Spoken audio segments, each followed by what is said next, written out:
Aquí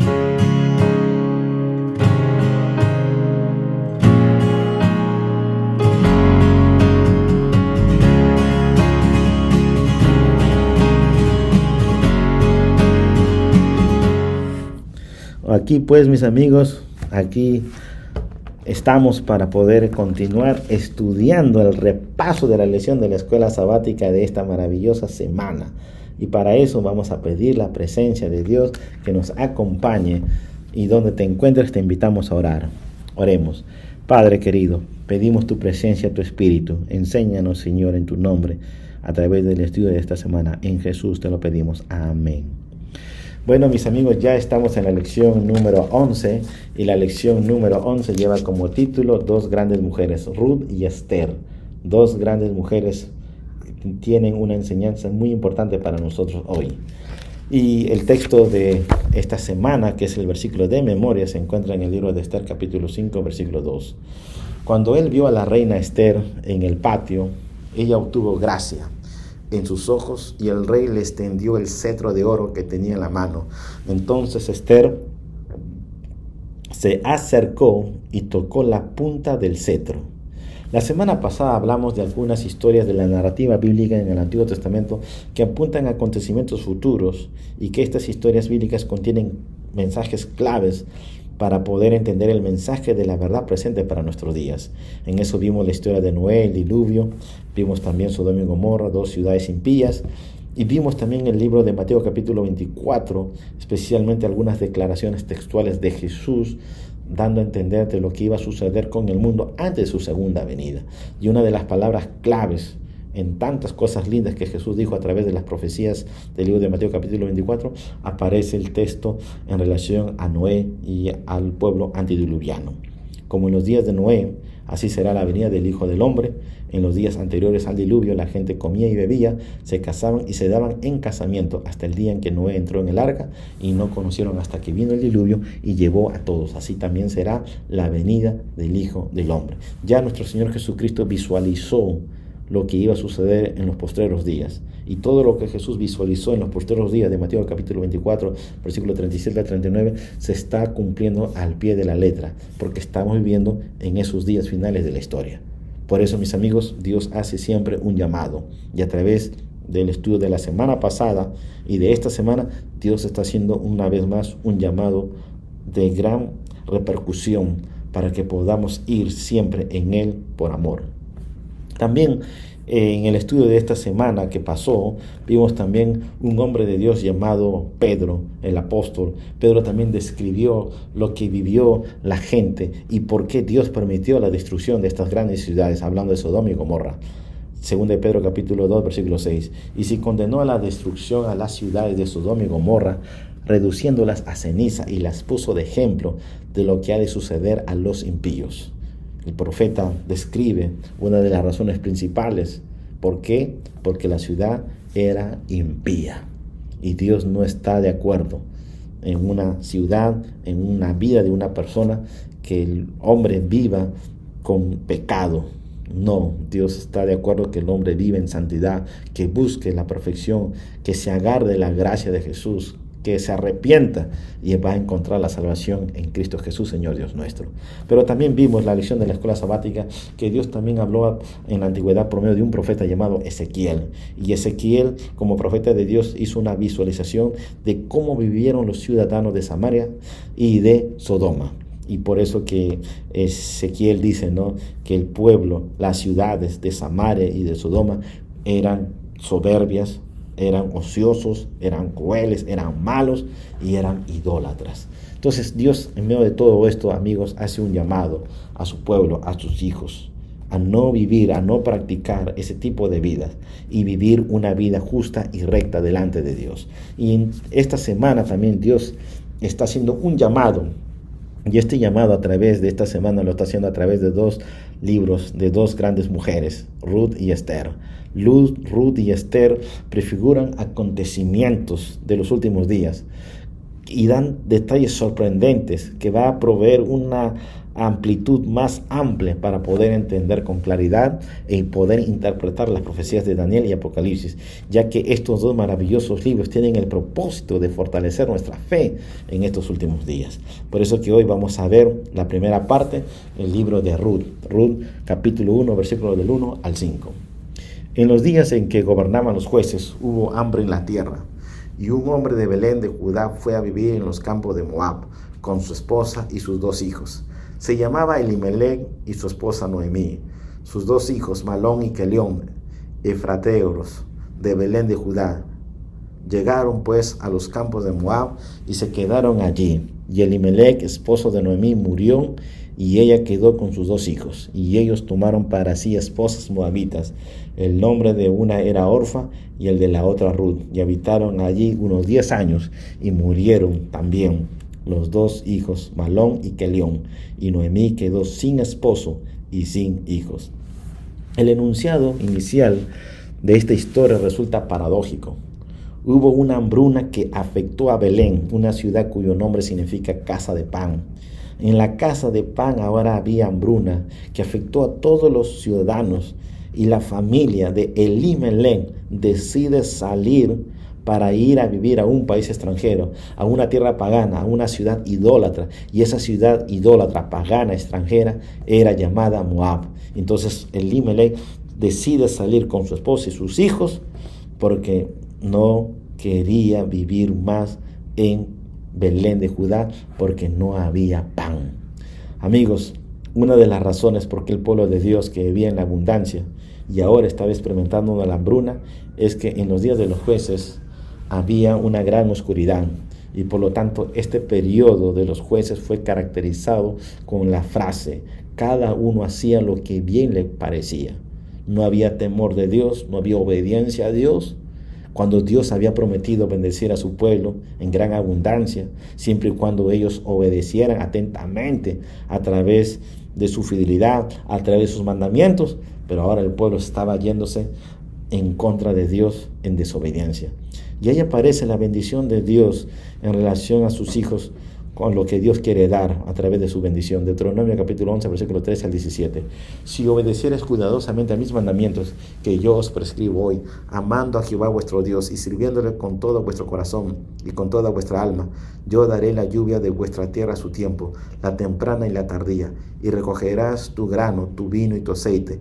Daré también hierba en tu campo para tus ganados, y comerás y te saciarás.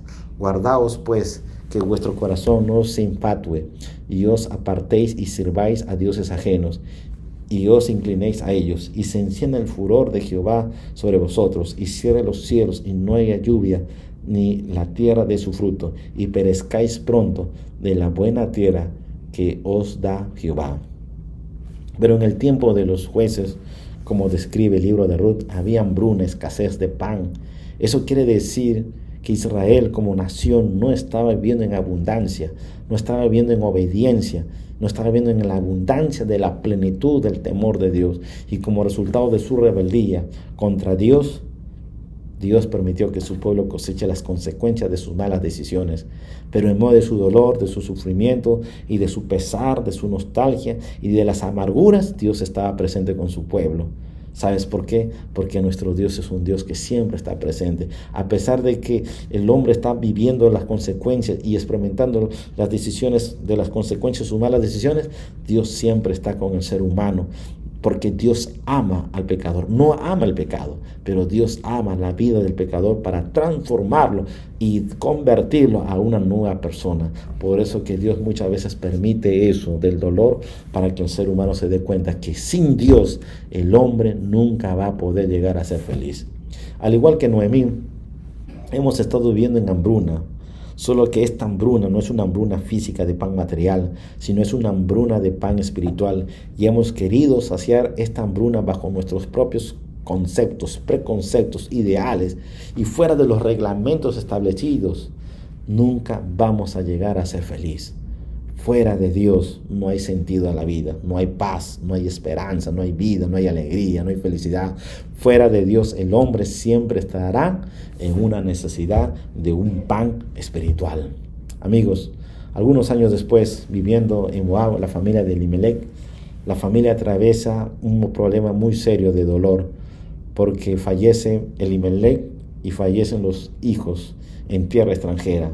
Noemí, con un corazón destruido, salió con su familia para Moab en busca de pan, y lo que encontró fue el dolor.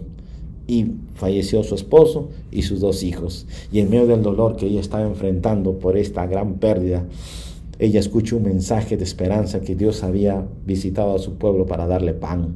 Entonces ella decide volver a Belén en busca de pan.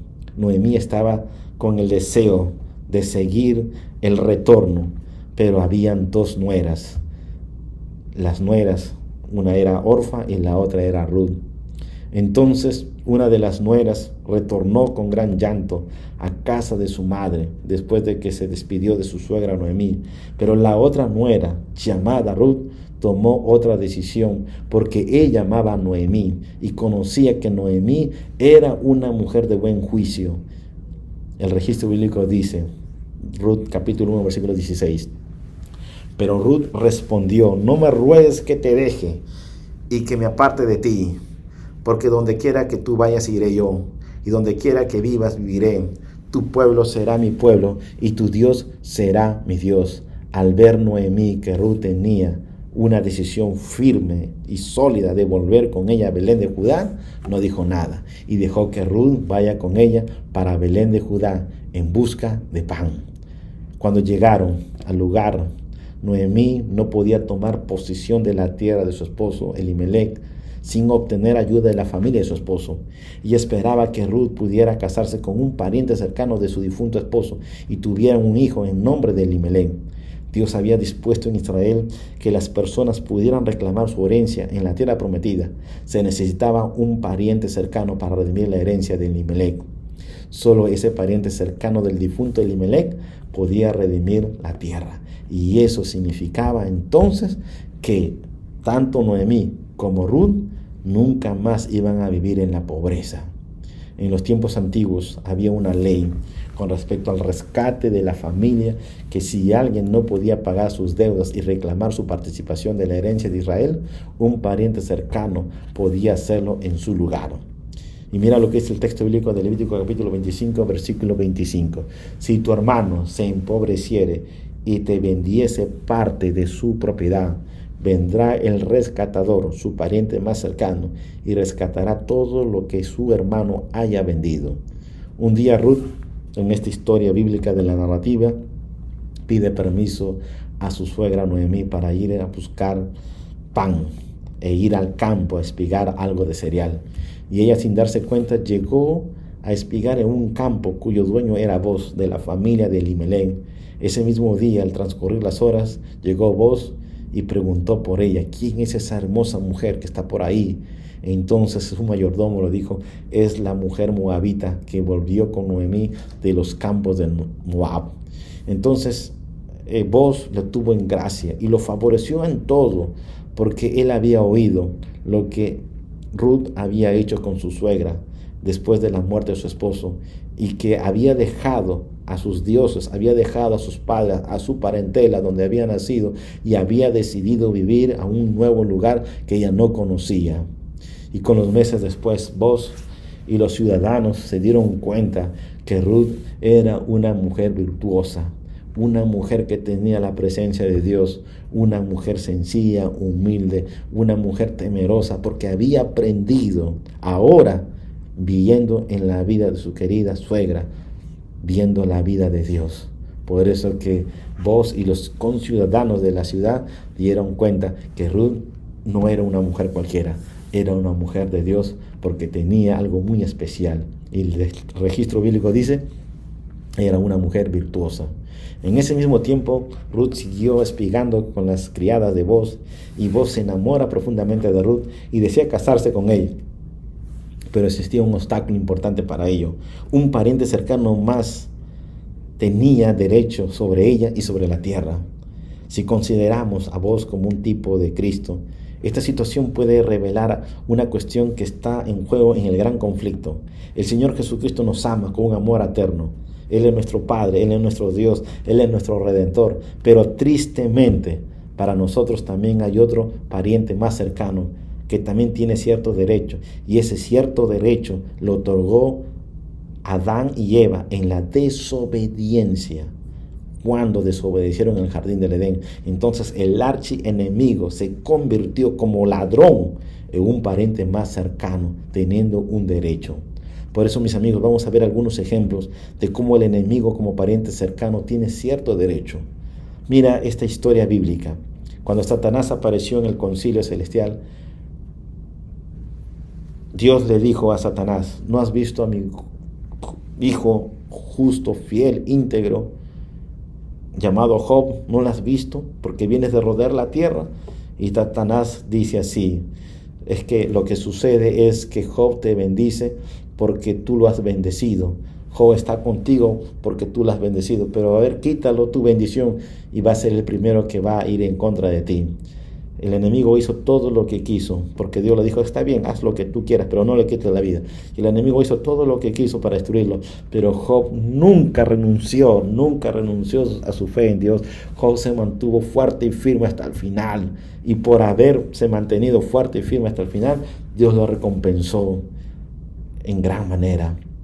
La siguiente historia, amigos, es la historia de lo que sucedió con Moisés. Nunca había ocurrido eso en la antigüedad, pero fue el primer incidente de lo que sucede, de una resurrección.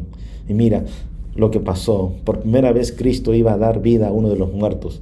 Cuando el príncipe de la vida y los ángeles resplandecientes se aproximaron a la tumba, Satanás temió el perder su hegemonía. Con sus ángeles malos se prestó a disputar la invasión del territorio que llamaba suyo. Se jactó hablando acerca de Moisés, que Moisés era su prisionero, que Moisés había sido incapaz de no hacer la voluntad de Dios y que Moisés no merecía estar en el cielo. Entonces viene el mensaje de Dios, de parte de Dios, y le dice: Jehová te reprenda, porque Moisés, a pesar que se había equivocado, pero dentro del registro de los libros del cielo, en el libro de la vida, su nombre estaba para salvación de vida eterna. Pero te das cuenta cómo el enemigo reclama la vida del ser humano para destruirlo, para que no vaya al cielo, para que no tenga la vida eterna. Ese es así el enemigo. El enemigo hace todo eso, y el enemigo hace eso, pero ¿quién es más poderoso? Dios con nosotros. Nuestro Señor Jesucristo refutó la afirmación de Satanás y lo reclamó como suyo. Y Moisés fue al cielo y Dios lo resucitó. ¡Qué bendición! Así como estos dos ejemplos bíblicos, vamos a encontrar en la Santa Biblia muchos ejemplos de cómo Satanás tiene cierto derecho de nosotros. Pero si nosotros vamos a Dios y confiamos en Él como nuestro Goel, como nuestro Redentor, amigos, Dios nos reclama como suyos y nos reclama para vida eterna en el nombre de Jesús. Esta maravillosa historia de amor y rescate entre Ruth y Boaz termina en el último capítulo del libro de Ruth. Y este capítulo, que es el capítulo 4, donde Boaz viaja hasta el portal de Belén, la ciudad donde Cristo vino al mundo como nuestro pariente cercano, y ahí en ese tiempo los ancianos se reunían y finalmente intercambiaban las sandalias, símbolo de pertenencia o propiedad, y fue ahí donde ocurre la redención para la familia de Noemí y su nuera Ruth, donde el pariente más cercano, a Elimelech, se quita las sandalias y se da la voz a Boaz, y pariente más cercano del difunto Elimelech, y este acto de quitarse las sandalias y darle al pariente más cercano era una costumbre cerca del contrato de redención, que ahora Boaz, con las sandalias puestas, redime a la familia de Elimelech y toma todo lo que fue de Elimelech y de sus hijos, y también tomó a Ruth para poder subsistar el nombre del difunto sobre su heredad, para que el nombre del muerto no se borre de entre sus hermanos y de la puerta de su lugar. Por lo tanto, mis amigos, la escena de Belén es un tipo o representación del juicio celestial, ya que refleja la escena del juicio registrada en el libro de Daniel. No debemos pasar por alto este aspecto crucial del juicio, y es que se realiza en favor de los santos. Es por eso que nuestro Señor Jesucristo pagó el precio de nosotros, así como vos lo pagó por Ruth, y lo hizo. así también Jesús hizo y pagó un gran favor muy grande para nosotros. Por eso que este juicio en donde Jesús está en el santuario celestial por nosotros es un juicio de redención, de salvación. Por eso que dice el apóstol: acerquémonos pues confiadamente al trono de la gracia, en lo cual encontramos socorro, encontramos salvación. Jesús en el santuario, como nuestro abogado, nuestro intercesor, tiene un derecho al 100% por nosotros. Entonces vayamos siempre a Jesús, el autor y consumador de la fe. Amigos, ahora vamos a ver la historia de Esther. El libro de Esther tiene 10 capítulos. Y al leer y meditar este extraordinario libro, especialmente ahora que nos encontramos en estos tiempos finales de la historia de la humanidad, resulta muy inspirador y a la vez desafiante a la luz del plan de salvación por su pueblo. Desafiante, pues contienen algo muy especial y Dios quiere mostrar a través de su libro que Dios está con nosotros. Aunque el relato de la historia bíblica de los 10 capítulos que tiene el libro de Esther no menciona el nombre de Dios, pero la vida de Esther, la vida de Mardoqueo, prefiguran, dan a conocer el mensaje de Dios por la vida de cómo ellos vivieron, de cómo ellos hicieron, de cómo ellos alentaron para que el pueblo judío no pereciera en medio de una situación caótica en que el enemigo estaba a través de Amán para poder destruir al pueblo de Dios. Pero ahí vemos a quién, a Dios, en la vida de Esther y en la vida de Mardoqueo. Amigos, Amán y Satanás son dos aliados malvados que lo único que querían es que el pueblo de Dios sea destruido por manos de ellos. Y el libro de Ezequiel describe lo que el enemigo ha hecho siempre. Ha querido hacer y ha querido tomar una posición que no le pertenece y se rebeló contra Dios. Vemos también en el libro de Isaías que este malvado llamado querubín perdió todo derecho y se fue en contra de Dios. Entonces estos dos libros, tanto de Ezequiel y de Isaías, prefiguran ejemplos de lo que tuvo la actitud de Amán en contra del pueblo de Dios. Por eso el enemigo siempre trabaja con un poder engañoso para destruir al pueblo de Dios en este tiempo. Amigos, debemos de poder mirar siempre a Jesús. Jesús viene con un deseo de salvarnos, con un deseo de alentarnos, con un deseo de poder seguir el camino de Dios. Por eso que debemos de seguir. El enemigo hará miles de formas para poder tentarnos, para poder destruirnos, pero Jesús está siempre con nosotros. Mira esta historia. Jesús, cuando vino a esta tierra, nos enseñó el mejor ejemplo de vivir de dependencia de Dios. Después de haber ayunado 40 días y 40 noches, tuvo hambre. Dice el libro de Mateo capítulo 4 que vino el tentador disfrazado de ángel de luz y le dijo: si eres hijo de Dios, en la primera tentación, di que estas piedras se conviertan en pan. La segunda tentación que el enemigo le hace a Jesús estaba en relación: tírate del templo donde estabas, tírate porque Dios va a mandar a sus ángeles para que no caigas, no tropieces sobre piedra alguna. Y Jesús le dijo: vete, Satanás, porque no tentarás al Señor tu Dios. Y finalmente el enemigo lo lleva a todos los reinos del mundo y le muestra todo, la gloria del mundo, y le dice: todo esto te daré si postrado me adoraras. Y Jesús le dijo: vete, Satanás, porque solamente a tu Dios salvarás, solamente a tu Dios adorarás y solamente a tu Dios servirás. Y el enemigo se fue. El enemigo es muy engañoso, trabaja siempre con un espíritu malo, siempre lo ha hecho, pero Dios siempre está con su pueblo y Dios siempre quiere cuidar a sus hijos. En el libro de Apocalipsis, mis amigos, vemos a Satanás que desea tener poder y adoración y conduce a un mundo a una gran crisis final. Sus engaños logran que la humanidad quede maravillada y adore a la bestia que sube del mar, de acuerdo a Apocalipsis capítulo 13. Al leer el poder de esta bestia que sube del mar, recurre a la fuerza contra los pocos renuentes a ellos. La profecía bíblica dice, de acuerdo al texto bíblico de Apocalipsis capítulo 2 y 17, entonces el dragón se airó contra la mujer y fue a combatir al resto de sus hijos, los que guardan los mandamientos de Dios y tienen el testimonio de Jesús. Ahora, hablando acerca de la historia de Esther, de Amán, otro enemigo del pueblo de Dios en el tiempo del fin, en relación al tiempo de la reina Esther, viene. Amán se da cuenta que Mardoqueo, uno de los elegidos de Dios, no reconocía lo que aquel consideraba su derecho, ya que no se arrodillaba ni se humillaba ante él. Por lo tanto, se llenó de ira, se empeñó en borrar a Mardoqueo y a todo el pueblo de los judíos, pueblo del Mardoqueo, sobre la faz de la tierra. Para que Amán logre su propósito, le ofrece dinero para que el rey Asuero escriba que sean destruidos, porque este pueblo judío, según Amán, estaba disperso y tenía leyes diferentes en todo el pueblo y no observaban las leyes del rey, y al rey no le convenía tolerarlos.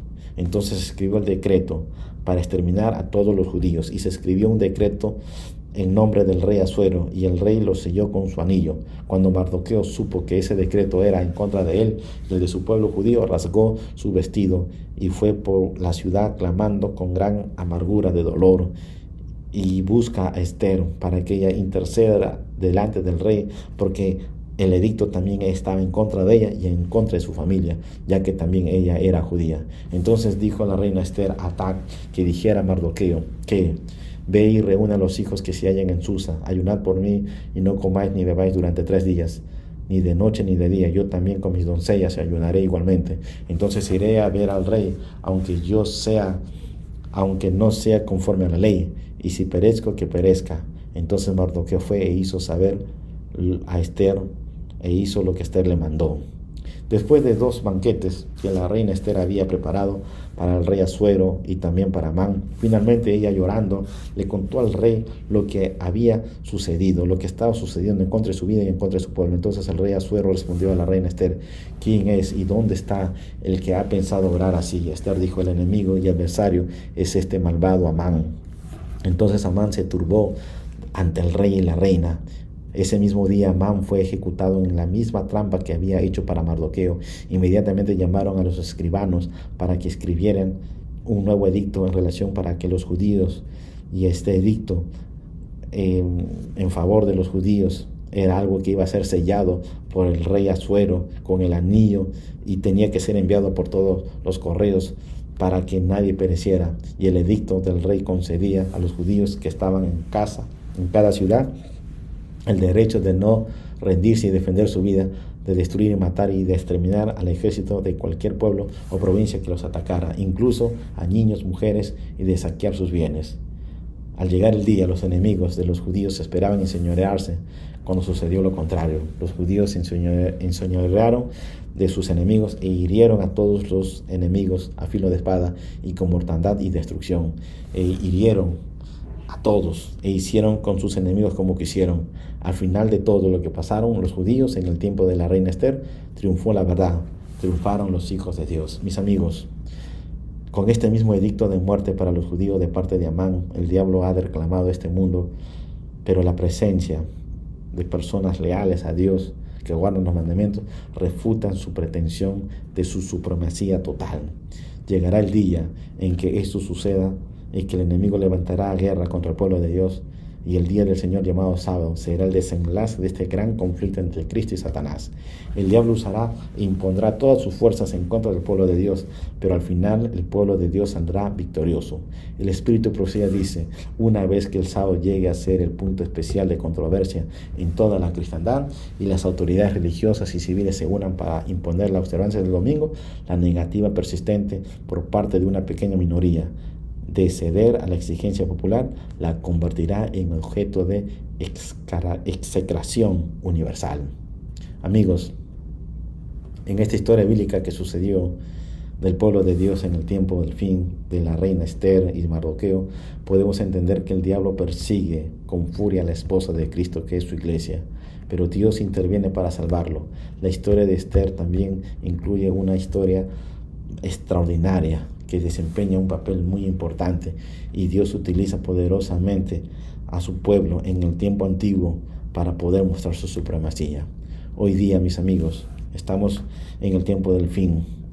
Dios ha levantado un pueblo remanente para este tiempo específico de la historia, y después de los 2260 años en el cual se cumplió la profecía bíblica, Dios sacó a su novia del lugar seguro para restaurarlo, para que su pueblo, para que su esposa, para que su iglesia comunicara un mensaje final de misericordia al mundo a través del mensaje de los 3 ángeles. Al igual que Esther, estamos aquí ahora y para eso hemos llegado, porque somos parte de una generación poderosa en el nombre de Jesús. Es ahora el momento de contribuir en la misión que Dios puso en nuestras manos. Cuando digo la historia bíblica de Esther, entiendo que Esther no estaba sola frente a la persecución de Amán contra su pueblo, ya que contó con el favor del rey y el pueblo fue finalmente liberado. Mis amigos, nosotros tenemos a Jesús, no estamos solos. En estos últimos días tenemos al Rey de Reyes y Señor de Señores que está de nuestro lado, y el pueblo de Dios también será liberado. Por eso, amigos, unámonos en Cristo y veremos la salvación de parte de Dios.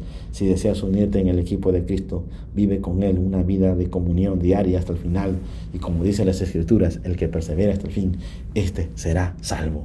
Dios tiene un plan contigo y te quiere usar.